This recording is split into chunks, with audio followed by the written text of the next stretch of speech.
If you are traveling with liquids, gels, or aerosols, you carry on bags. Please remember 3, 1, 1. Each liquid, gel, or aerosol must be placed in a 3-ounce or less size container. All containers must be placed in a 1-quart clear plastic Ziploc bag, and only 1 bag is permitted for travel. Bags must be removed from your carry-on and placed in a security bin for X-ray screening. Remember, 3, 1, 1 to expedite your screening process.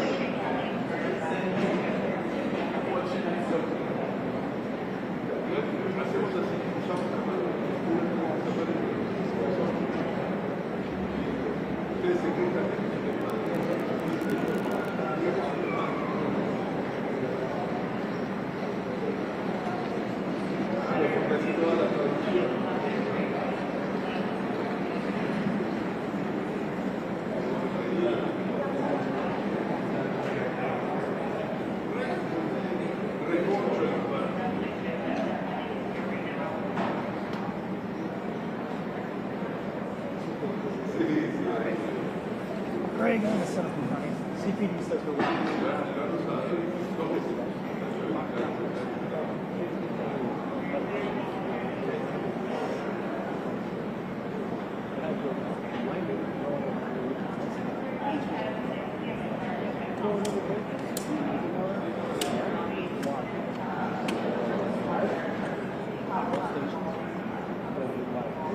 Oh, I thought you meant you didn't see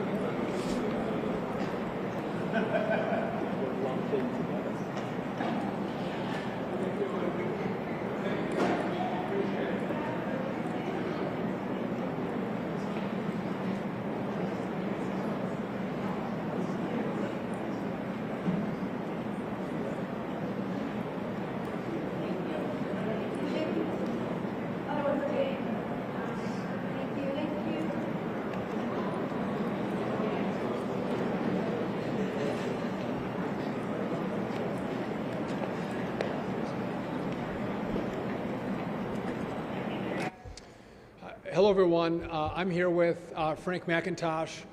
He runs our air traffic control department at the FAA, better known as ATO. I just want to give you all an update on where we've been and where we are today and where I think we're going. So over the last 3 days, as many of you have reported, we have had significant staffing shortages with our air traffic controllers. Saturday, Sunday, Monday, very rough travel days, significant cancellations and significant delays. However, today has been a much better day. A lot more air traffic controllers are coming in. So just for comparison, on Saturday we had 81 staffing triggers. Today we have 4. So I think our air traffic controllers are seeing an end to the shutdown and feel more hopeful, and they're coming into their facilities. So we're grateful to them for all that they're doing. I was just up in the tower here at O'Hare, and I'm proud of the men and women who have given to the country and have showed up for work, making sure our travelers are moving safely through the airspace. I'd also note that there are short air traffic controllers at this facility, and we need more of them to come into the profession. Young men and women, some of the brightest in the country, have to come into this profession, and this shutdown is going to make that more challenging, more difficult for us to accomplish that goal. We used to have 4 air traffic controllers retire every day.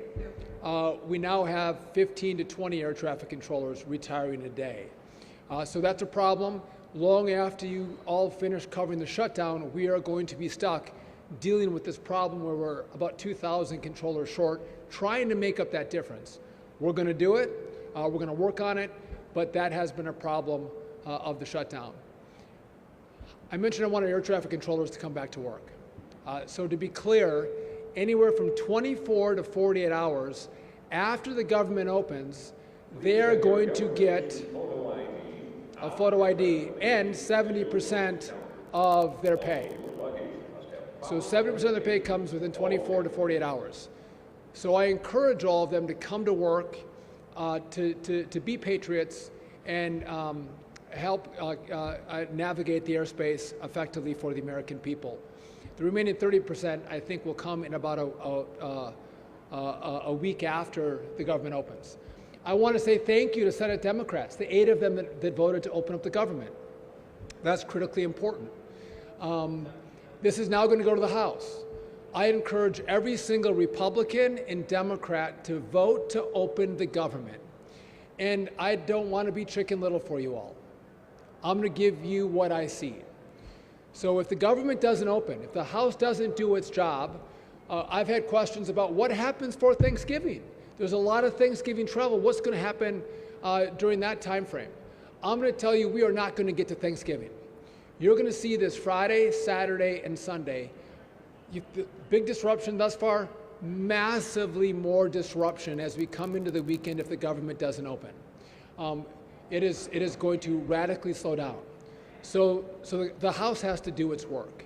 And by the way, I'm very hopeful. It seems like they're in a good mood to come in and vote to open the government.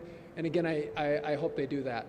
We're going to take your questions in a moment, but I do want to let you hear from our acting ATO, head of our air traffic controllers, to talk about what he's seen. Then we'll come back and we'll take some of your questions. So Frank? Good afternoon, and thank you, Mr. Secretary. But before I say anything else, I do want to thank the men and the women, the air traffic controllers, our supervisors, our technicians, our individuals that work at our FAA JTOC and Command Center who have kept this system running over unprecedented times, under unsure times of when the next paycheck's going to come and how they're going to make ends meet. And through it all, they kept everyone at this airport safe, as well as all the airports around the country. Mr. Secretary, I also want to thank you for visiting these facilities, spending time with our controllers and our technicians and our managers to understand the problem and to hear from them firsthand. I can't tell you how much it means to them to have a boss come and listen to that and listen to them and how we're going to get past this shutdown. From the Air Traffic Organization, we're extremely hopeful that we are on the eve of the shutdown. And the reason why I'm saying that is this past weekend, Friday, Saturday, and Sunday, witnessed 3 of the highest staffing trigger numbers out of the 4 that we've had on record during this shutdown. Out of these whole entire days, we've seen 3 staffing triggers, Friday, Saturday, and Sunday, that severely impacted the operation. Normally, what we will do is we'll put in ground delay programs that you'll see your flights being delayed. That's a normal protocol. This past weekend saw us put in airspace flow programs where we had to slow the entire country down, which forced massive cancellations and delays. This is not sustainable for our air traffic controllers, for our technicians, and for the American public. For our controllers who are working and worried about what's going to happen to them, rest assured, when the shutdown's over, they will be made whole, and they'll be made whole within a week. What's really important for us is getting back to business. And what I mean by that is Thanksgiving is coming up. This is the time where everybody comes and connects with their loved ones. This is the time where air traffic controllers and technicians say, it's go time. It's go time for us. We want the shutdown to be over. We want our controllers back on the boards doing what they do best, which is separating traffic and keeping everyone safe. We look forward to getting back to business once this shutdown is over and ensuring that we once again hold true to what we promised to everyone in this room and across the country. We got you. We'll keep you safe, and rest assured we'll get through this together. Mr. Secretary? Thank you. I want to thank Frank as well. He's done a masterful job at the FAA navigating this crisis for us. A couple points, and I'll take your questions. As we come into Thanksgiving, this is a Super Bowl of air traffic controlling, right? It's massive movement of Americans. And again, this shutdown is going to get us to a place where we can get controllers back in our facilities controlling the airspace. I want to bring up one issue that I'll take your questions. You saw on Friday, on Saturday, we reduced our flights by 4%. So 4% of commercial aviation had to be canceled. Now, some have claimed that this was based on politics. This was based on pressure. And I would just tell you that this information to do this reduction in flights by 4% on Saturday, it came from the safety office. The safety office made the recommendation, they elevated it, and we implemented it. And I'd also note on Saturday, Sunday, and Monday, the cancellations in the airspace were higher than 4%, right? So some might argue we didn't cancel enough flights. Today, we increased it by another 2%. So we're at 6% of cancellations of flights in the airspace. Some have asked, when are you going to start rolling those back? The answer to that is this has all been data-based. We've seen incursions on runways. We've seen loss of separation in the airspace, and we've seen heightened complaints by pilots of the communication they're having with air traffic controllers. When this information goes in the wrong direction, we have to make decisions to keep people safe. You all saw it with the DCA air crash. The last administration didn't see the 85 near misses that happened in that airspace. They didn't take action. They didn't look at the data.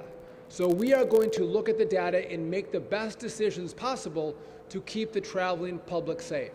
That's what we've done. When that data changes, we're going to start taking down from 6, maybe we'll go to 4, 2, and get back to normal air travel. But I want to just clarify what we've done and why we've done it with the reduction of flights. And by the way, I think that by having a system-wide reduction where people and airlines can think through the cancellations, that's far safer than seeing hotspots around the country and random cancellations and delays.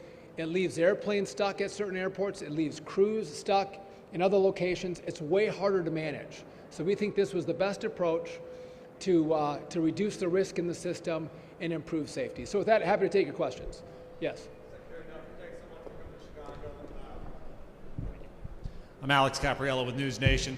You talked about loss of separation, essentially aircrafts in the sky getting too close for comfort. Can you expand a little bit about what the data shows, how close maybe some of these aircrafts are getting to each other, and then if this were to, God forbid, end in disaster, what you could say the DOT and the FAA is doing to prevent an aircraft fatality or something that really would be catastrophic? Yeah, so we didn't have near misses, but we did see the incursions of those separation requirements, right? When you have that, that's a sign of more risk in the system, which was one of the factors we looked at when we made this decision. Listen, you can walk outside. I can't guarantee your safety. You get in your car. I can't guarantee safety, but I have to look at the risk in this system, and then we have to make decisions based on that risk and based on that pressure, and that's what we've done here. And again, it's been a lot of conversations, a lot of analysis, and making the best decisions we can possible with the information we have, the controllers we have. But to be clear, we are concerned about people having flights delayed and having their flights canceled. That's a problem. But that is a secondary problem to safety. Safety is the number one issue. I want you to get safely to where you're flying. That is issue number one. And a quick follow-up, sir. Can you give us a timeline of what it might look like when the government does reopen to get things back to normal for the flying public and for the airports all across the country? That's a great question. So we're going to wait to see the data on our end before we take out the restrictions in travel, that 6% we have in place right now. But it depends on controllers coming back to work. Today's a good sign. We had 4 staffing triggers today. On Saturday, there were 81. I think Sunday was 53. So real issues in the last 3 days, but today looks better. And the House does their work tomorrow. I think we're well on our way to getting to more normal air travel, less delays and less cancellations. Yes? Hi, Miranda Davis, Bloomberg News. Earlier you mentioned that if the House does not vote or if the government does not reopen, there would be massive disruptions this weekend. Can you quantify that in terms of like a percentage of flights canceled? So I can't quantify, but in my conversations with the airlines and with the FAA and what we're seeing with air traffic controllers, we feel there are going to be significant issues in the airspace. To quantify it, I don't have a crystal ball for you, but I can tell you what we're seeing with all of our equities, there will be real disruption. Oh, I think it's going to be more than 10%. And I think we might find airlines that have to make decisions. Do they keep flying? If this doesn't open, you might have airlines that say, we're going to ground our planes. We're not going to fly anymore. That's how serious this is. Yes? Hi, Secretary Duffy. Casey Cronus with Fox 32. Can you respond to President Trump recommending a $10,000 bonus for air traffic controllers that have come to work during the shutdown? And then second, how do you plan to fill that gap of 2,000 air traffic controllers that you will need to when this is all done? Yeah, listen, President Trump, brilliant. Listen, the air traffic controllers who didn't miss a day, they came for every scheduled shift that they had, they should get a bonus. Now, I don't know how many they're going to be. We have to do that analysis. But I'm aligned with the president. We are going to pay them a bonus, and it'll be $10,000, depending on how many we have. They should come to the White House, and he should present them with their checks. They're patriots. We are grateful to them for the work that they've done. How do I make up the 2,000? So I was doing two things. I'm supercharging our air traffic control school, our academy, getting more young people to come in. From the time they apply to the time they get into the academy, I've truncated that. I'm paying them a bonus to come to the academy. We've kept paying the students at the academy a stipend to make sure the academy is still operational. We've done all those things, but we've seen that young people have been less willing to be air traffic controllers when they see they may not be paid. That's a problem. But the second part of what we've done is we have air traffic controllers who can retire after 25 years of service. I've asked them, they're the most experienced in the airspace. I said, would you please stay on? Please don't retire. I'll give you a 20% upfront cash bonus if you don't retire and you stay on the job.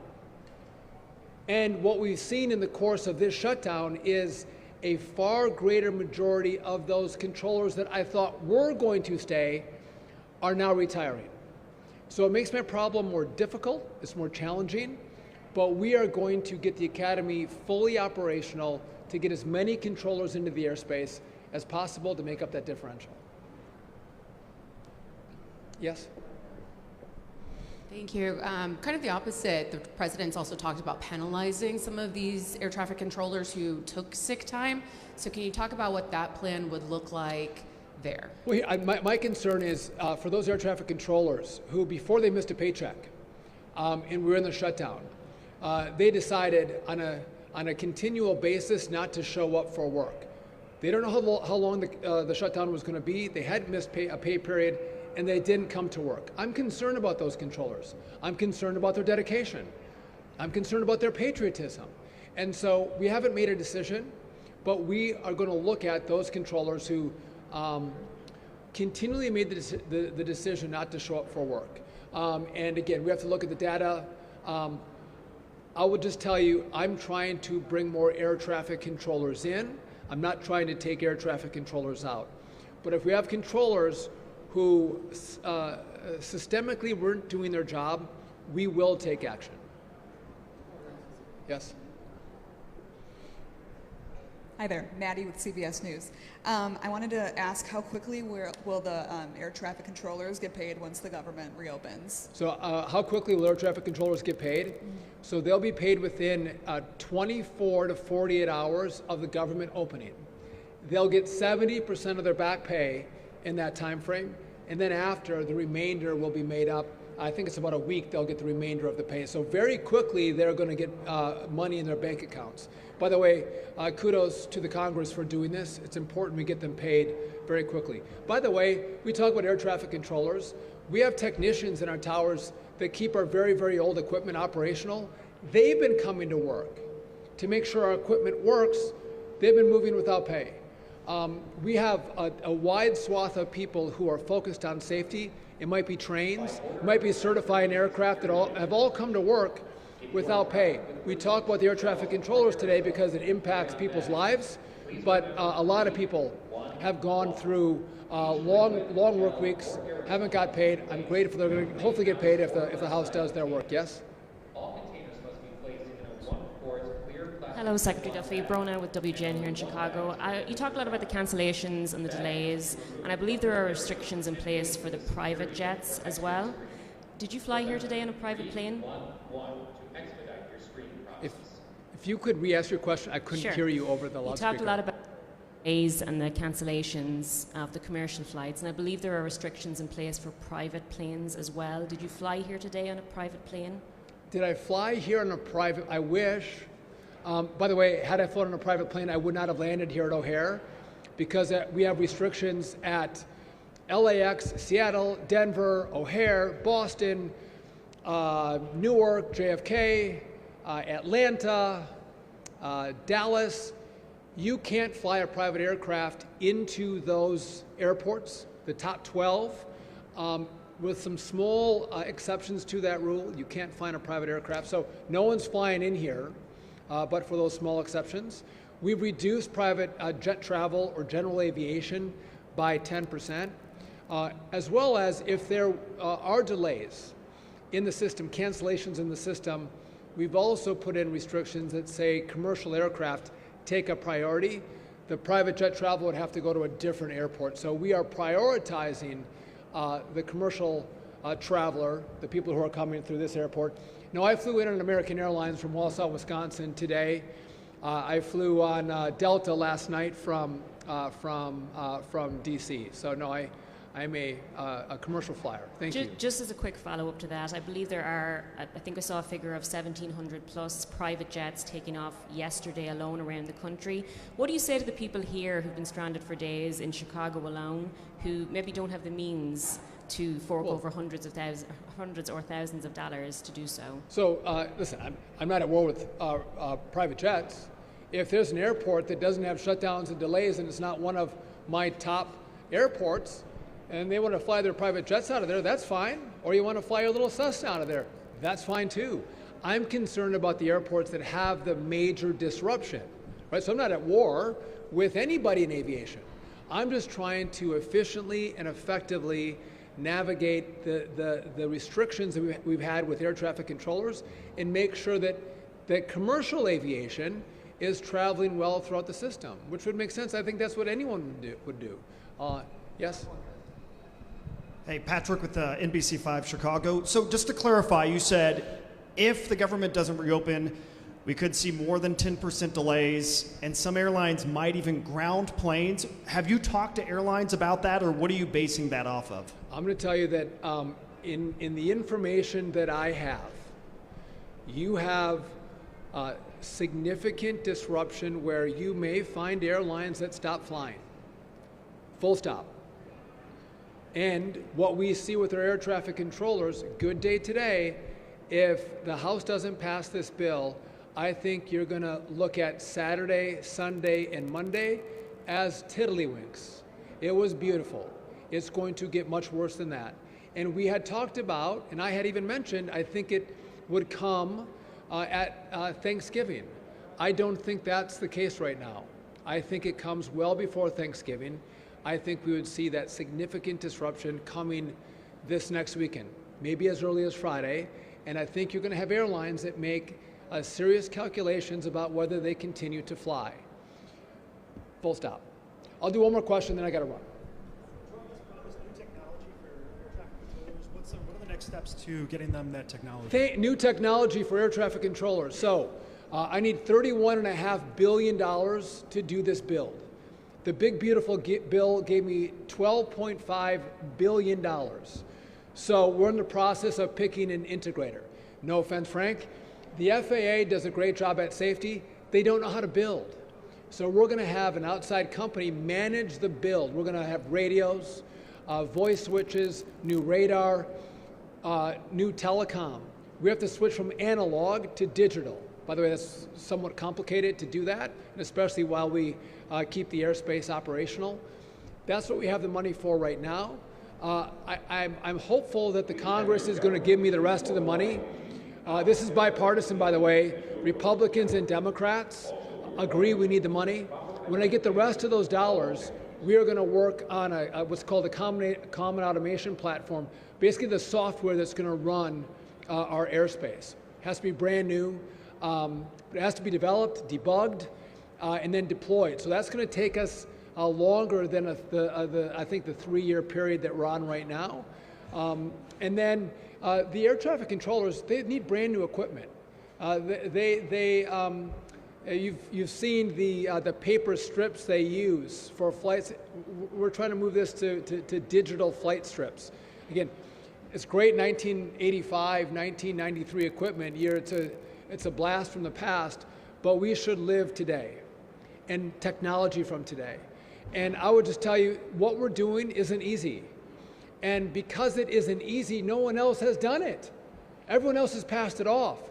And Frank and I and Brian Bedford, but most importantly, President Trump has said, actually deliver for the American people, fix this system. And so that's exactly what we're going to do. And by the way, I've talked about what this shutdown does for air traffic controllers. That's real. But it hasn't done that for this mission to modernize the airspace. We were given the money in the big, beautiful bill, so we had it in our coffers at the FAA. So that process has continued to move forward, which I'm grateful for. So that has not been delayed, though the air traffic controller issue is going to be a problem that we're going to deal with into the future. By the way, Chicago's been, at least today, running well. Love the air traffic controllers. I hope they get my flight out on time today. I put a good word in for myself. I'm kidding. But again, I fly to here quite a bit as well. I want to thank you for coming out and covering the story. Our mission, again, keep people safe. Keep people safe and do whatever we have to, no matter what the political noise is, to make sure that objective is accomplished. With that, thank you very much.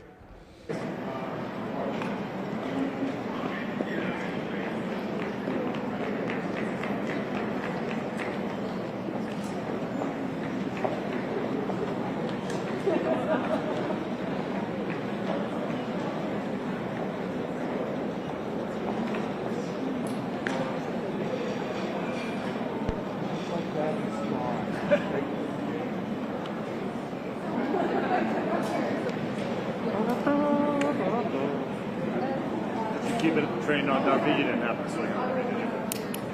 I did. Oh, you did? When she saw her head. Yeah. And so then I got off. I didn't know you were doing it. So I got off. But I did get to start.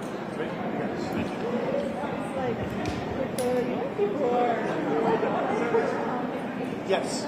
Yeah. Yeah.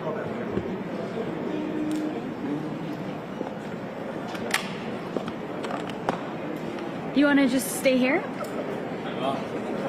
Cool. And there is actually an outlet by that. Oh, nice.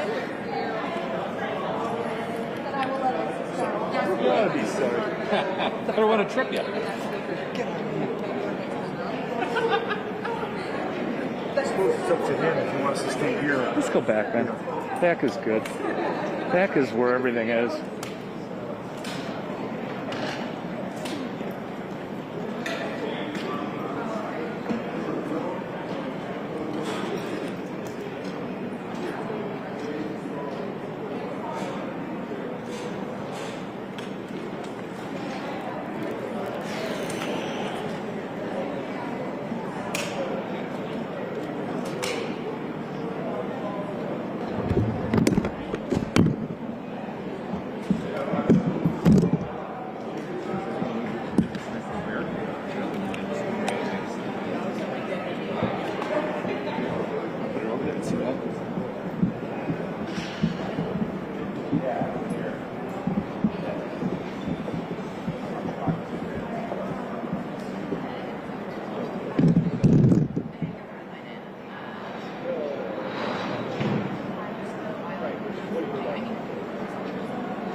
In order to expedite the security checkpoint process, please be prepared to show all electrical equipment and metal objects for security personnel before entering the magnet office.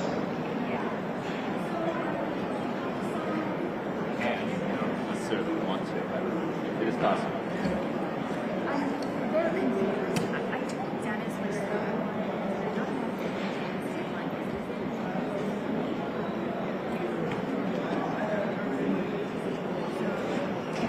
Time to set.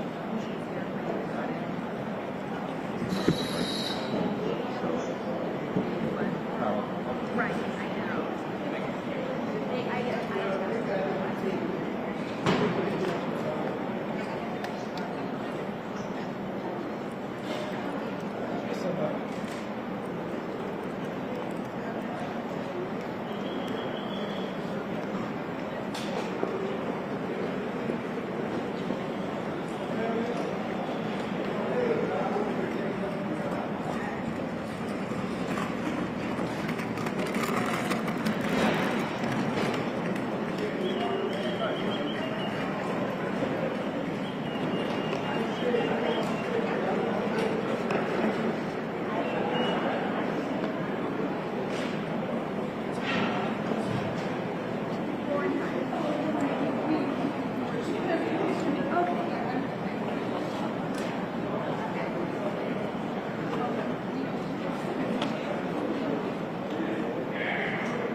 Come pick them up.